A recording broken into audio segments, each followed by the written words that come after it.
Welcome back to the Clean Slate Video Club, guys. We have a very special episode for you today. The biggest anticipated episode, I would say, since we started our podcast.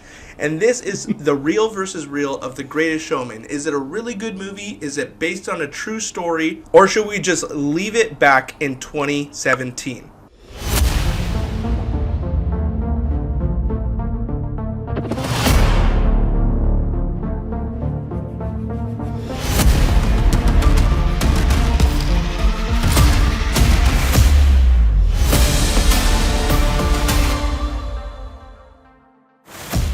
All right, ladies and gentlemen, welcome back to the Clean Slate Video Club. I'm Karson Phillips. That guy over there is Daniel Garza. Please comment, like, and subscribe. That kind of helps us out in the algorithm.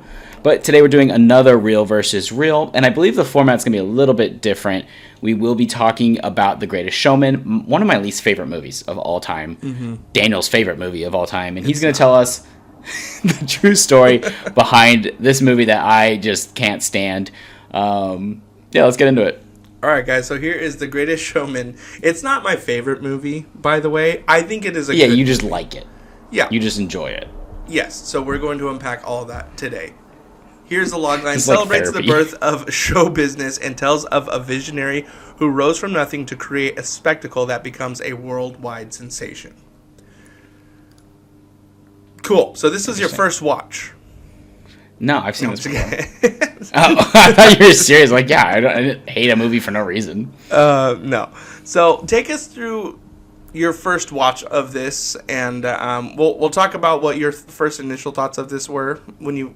I mean, if you can remember it that far back. I can remember. I remember walking out of the theater. I think I watched this with my wife's family, and they all loved it. You know, they laughed when there was a bearded lady. They enjoyed the inspirational message. And I was just like, what was the point of this? It was all flashy and spectacle for no reason. And I don't know. It just wasn't for me. Which I hate most of them now. So, still stands. No, I just thought, like, at the time, it was just too happy. I didn't really have much words to describe why I hated it until now, rewatching it. And for me now, it's like, I don't know. I just feel like the story itself is thin. The characters are also not that interesting. It feels like a very surface level movie. And I get like people want to be inspired at the theater and whatnot. I don't. That's not my thing. So this could also be a personal taste thing. Because I know a lot of people love this. They obviously rewrote history quite a bit, which I do expect them to do. I think if you made like the real movie, well, we're gonna find out. But if they made like a real based on true story, it would be kind of almost like a horror film, probably. Yeah. Yeah, and I feel like the emotional beats and like the sentimental messaging throughout are just so hardcore. Like it's just so like forcing this idea of, like, you need to feel something during this scene so we can get to the next musical number, and it's big and it's going to make you feel so happy and empowered. And there's also this message of inclusion, and is also funny when, you know, P.T. Barnum was just exploiting people and not including people.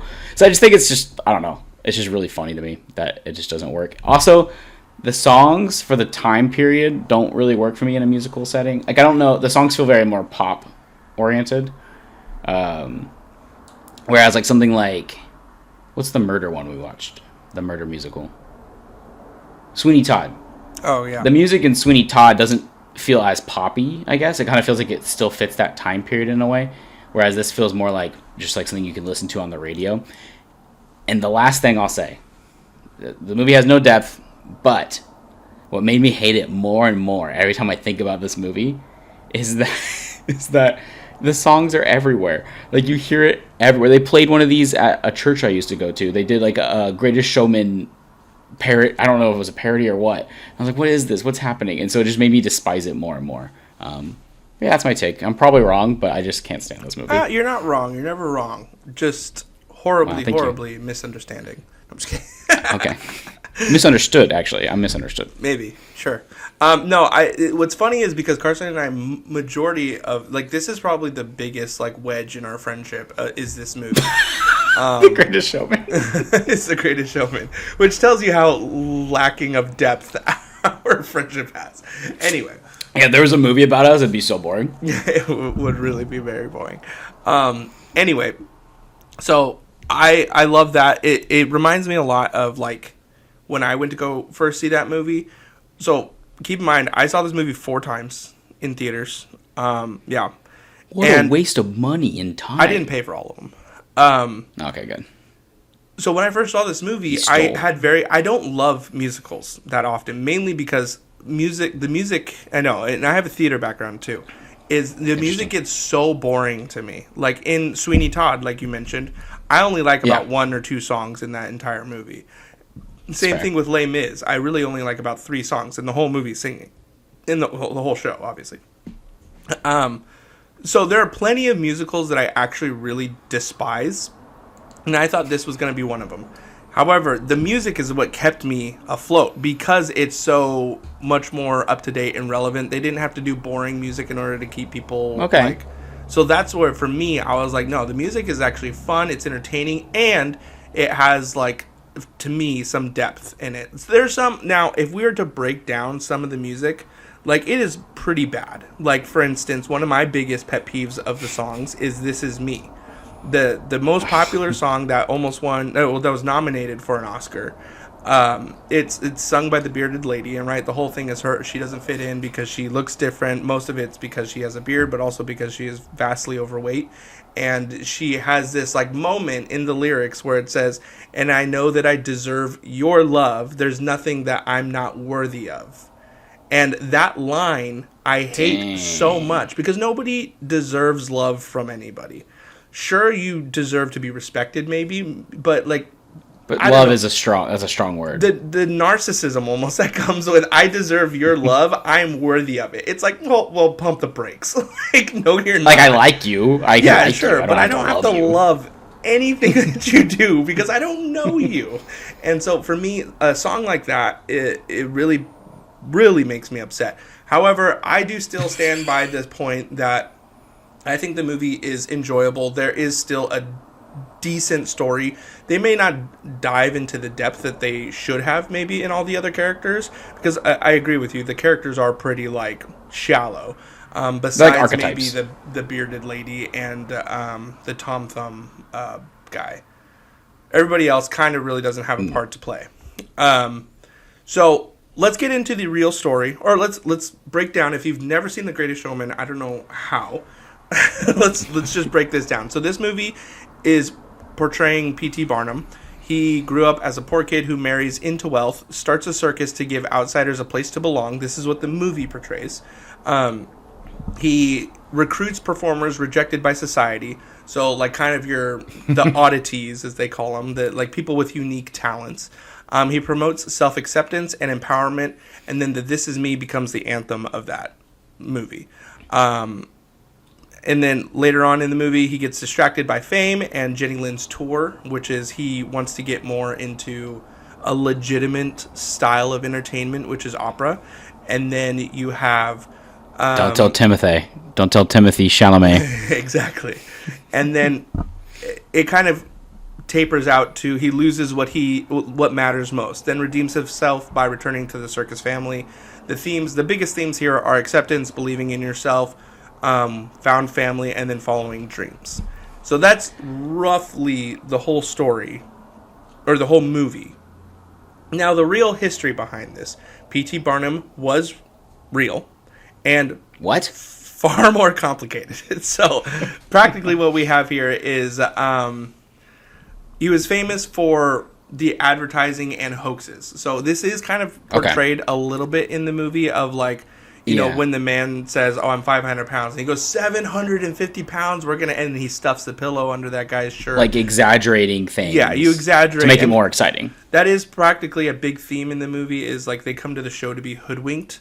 I do have a problem with that portion of the story in the movie, which is that, well, we'll get to that point in a little bit. But, So, but he was also known for phrases like, "There's a sucker born every minute," through attribution that is debated. So, in reality... he maybe said it. In reality, he was more of kind of like, no, if I can make a quick buck here. Like, then there's a sucker born for this, like, that we can hoodwink into our show. Many of the performers were exploited. One of his earliest attractions was Joyce Heth, an enslaved woman who, or he claimed, was 161 years old.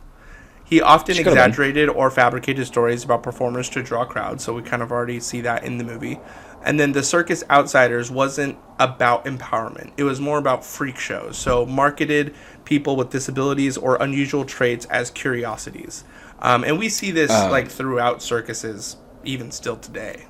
Yeah, I mean, it's kind of a dead practice for the most part in the United States, but it still happens. Like, you don't have the freak show stuff as much. Yeah, it's like a niche, you have to pay extra for that type deal. You have to pay extra for that. You could just go down to Skid Row and you get a great show. But I do want to say about Joyce. I know you just mentioned her, but yeah. So claiming she was old and stuff like that, she was a slave. And then I just found this out. This is the only research I did for this episode.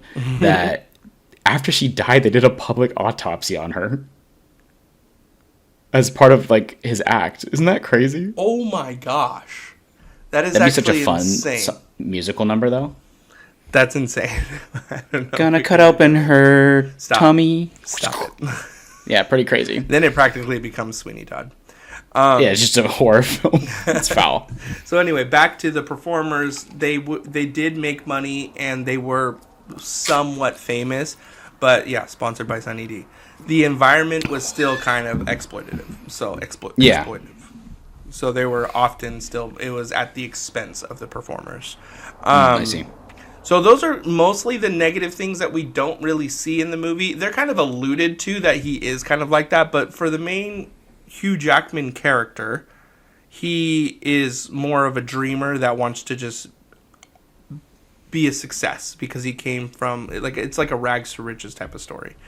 So some of the positive things in P.T. Barnum's life, if you can be positive at all about his life, he later became a politician and supported some social reforms. He helped popularize mass entertainment in America, and then eventually partnered in what became the Barnum and Bailey Circus. So that is something that isn't really talked about, is Bailey, his partner, who was like big in the, like, I remember when this movie first came out, people were like, yeah, it's Barnum and Bailey. Why wasn't Bailey in this movie? That's later, that's the sequel. Yeah, exactly.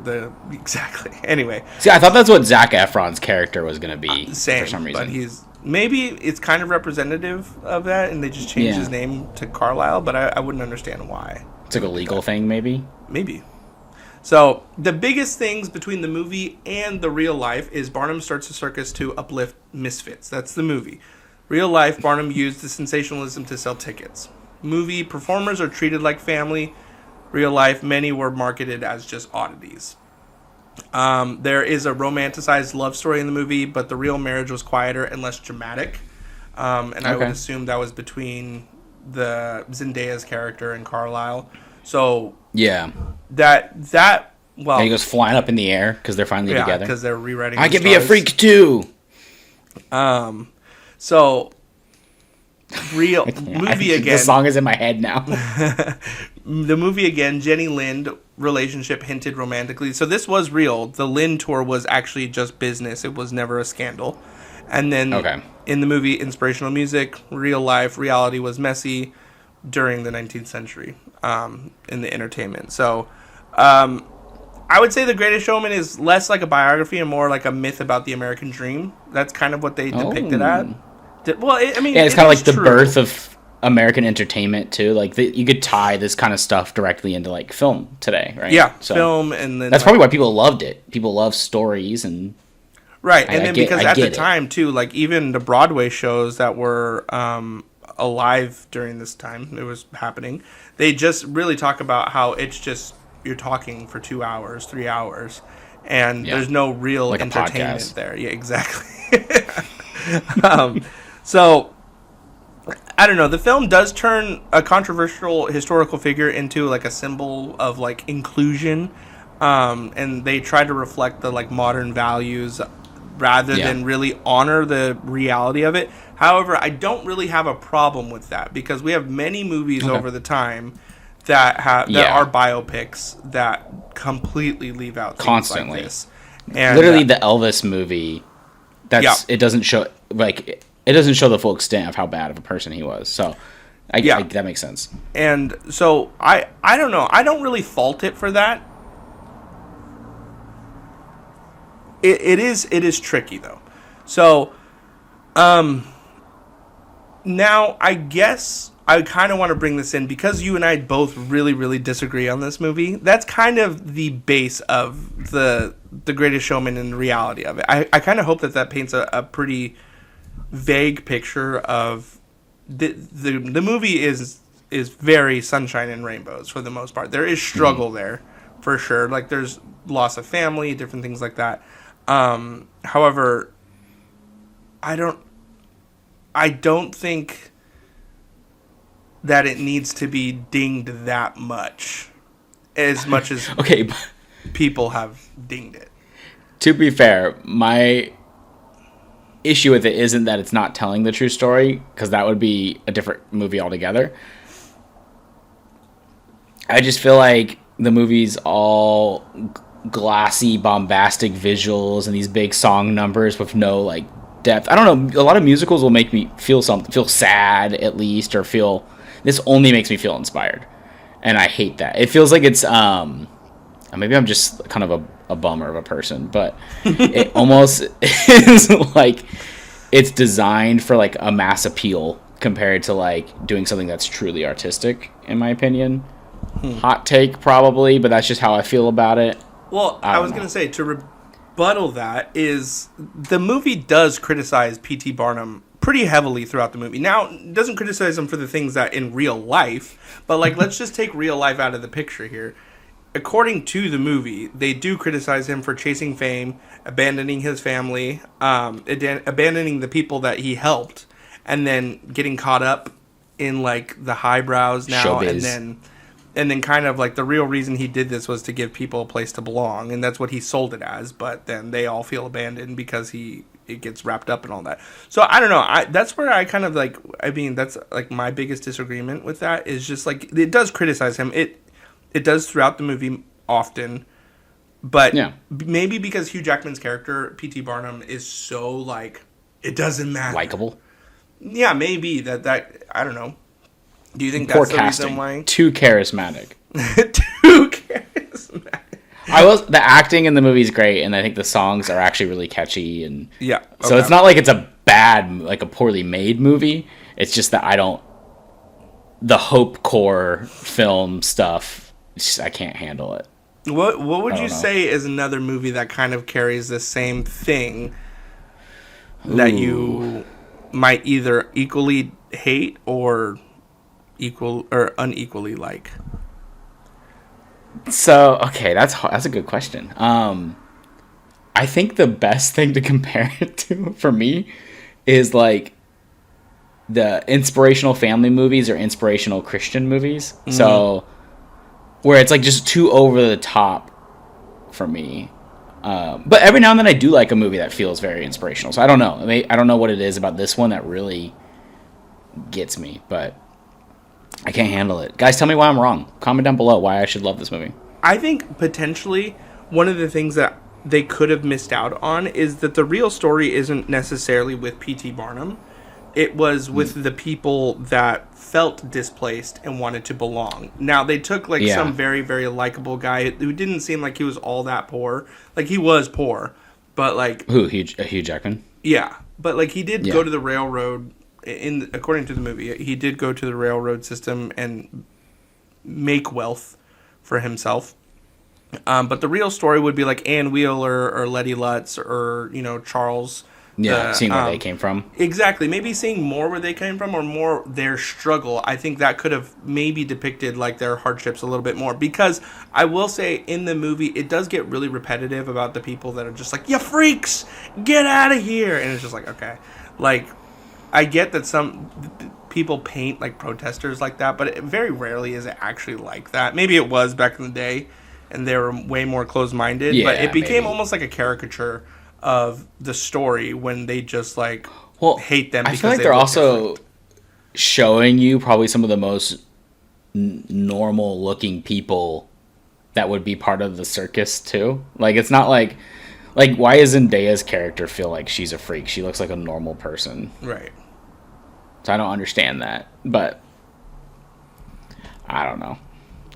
I will say, out of all the circus movies I've seen, this is my 4th favorite circus movie. Okay. Over Dumbo? Well, no. So it goes number 1, Nightmare Alley. Number 2, the original Nightmare Alley.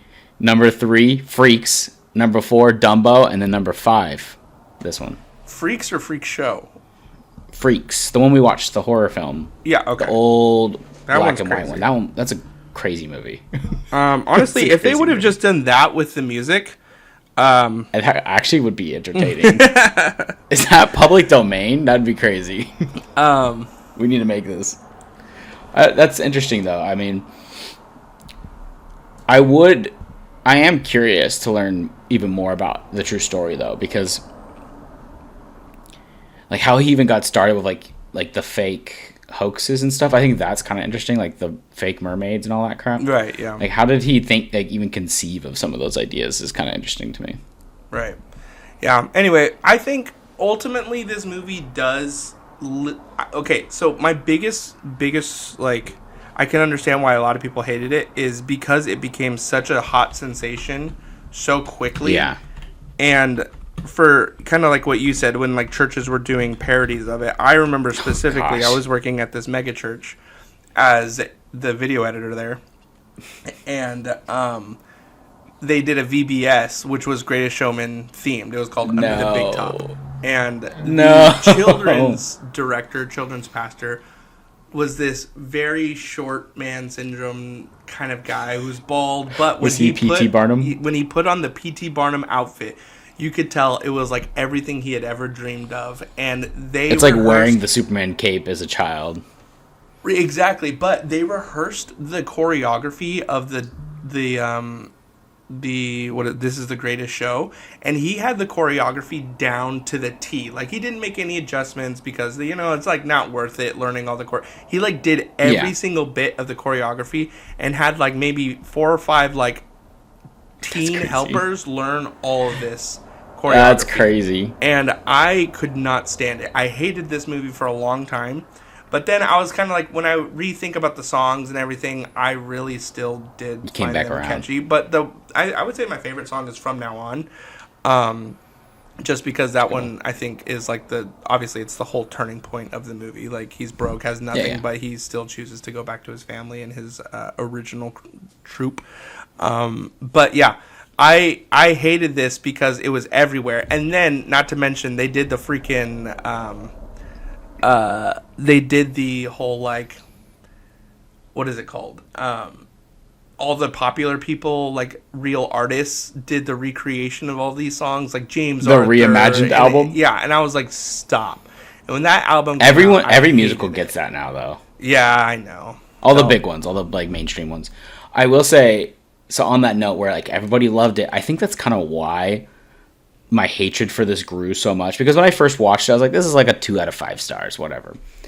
But everyone I watched it with loved it, and everyone I talked to loved it, and so the more I learned that people loved it, the more I hated it. So I'm like, does no one agree with me? Like, am I alone? No, I think so it made me hate it more. But it almost seemed like they rode the tails of this for far too long. They like released the musical edition, like the sing-along version with it, and it was just like, okay. So I think that became like exhaustive of why people hated this movie, or exhausting why they did all that stuff. But I still stand true. I think it's a good story. It tells a good story about like a rags to riches story, which is kind of one of my favorite types of stories, like Rocket Man or Bohemian Rhapsody. Bad movie. What? Bohemian Rhapsody is a bad movie. Straight out of Compton, honestly. Good movie. Rags to Riches. I love those types of... Which maybe we could do that as another musical. Rags to Riches? Yeah. So anyway, that is my take. I think it still holds up. I think it's a good movie. The songs are really good, and I don't think... Anybody that hates it still to this day, I think, is probably just still exhausted from the original, like, how long it rode in theaters and everything like that.